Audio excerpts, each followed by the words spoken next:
Eu não sei, porque ainda há quem se surpreenda com o posicionamento do governo brasileiro diante das facções criminosas. Um estudo publicado pela Cambridge University Press em agosto de 2025 revelou que cerca de 26% da população brasileira, o equivalente a 50 milhões de pessoas, vive sob regras impostas por facções.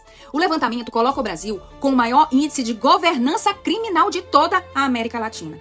É um dado alarmante. E o mais grave é que nada disso parece causar espanto às nossas autoridades. O atual presidente da República tem histórico de condenações por corrupção e lavagem de dinheiro. E sua volta ao poder foi marcada por uma série de decisões, no mínimo, polêmicas. O próprio ministro Gilmar Mendes já afirmou publicamente que se não fosse o Supremo Tribunal Federal, ele não estaria novamente na presidência. No dia do anúncio de sua vitória, as comemorações em presídios em todo o país chamaram a atenção. Um retrato simbólico do momento que estamos vivendo agora. O Ministério dos Direitos Humanos, em um episódio amplamente criticado, chegou a receber uma mulher identificada como dama do tráfico.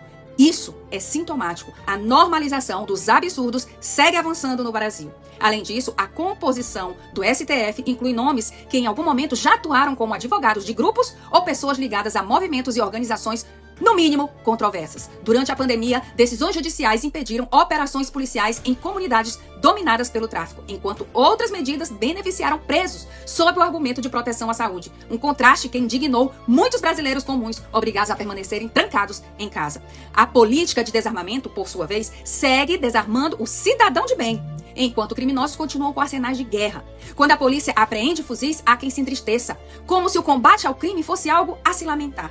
Recentemente, o governo também optou por não classificar grandes facções como organizações terroristas.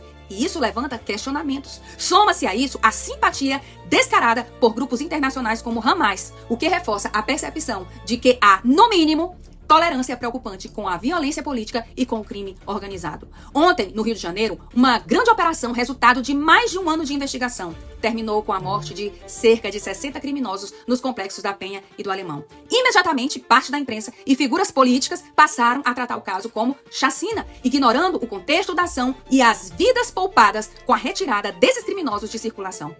Pouco se fala sobre as comunidades que há anos vivem sob o domínio do medo e da opressão. Para muitos comentaristas, se tivessem morrido 60 policiais, talvez estivesse tudo bem. Mas quando a polícia age, o discurso muda. É difícil acreditar no que vemos e no que lemos. O jornalismo responsável, aquele que tem lado apenas da verdade, da ordem e da justiça, está sendo silenciado. Enquanto isso, os megafones da injustiça são patrocinados para inverter tudo.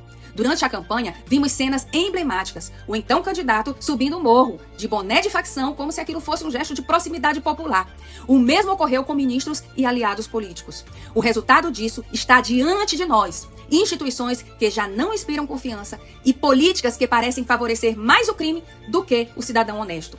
O Brasil vive uma guerra silenciosa e nessa guerra está cada vez mais claro quem é luz e quem é trevas. Nossos verdadeiros heróis são aqueles que enfrentam o crime todos os dias, mesmo sabendo que podem não voltar para suas casas. Que haja um levante de coragem, de lucidez e de amor ao Brasil, antes que o país se renda de vez, não apenas aos criminosos das ruas, mas também aos que ocupam os palácios e os tribunais.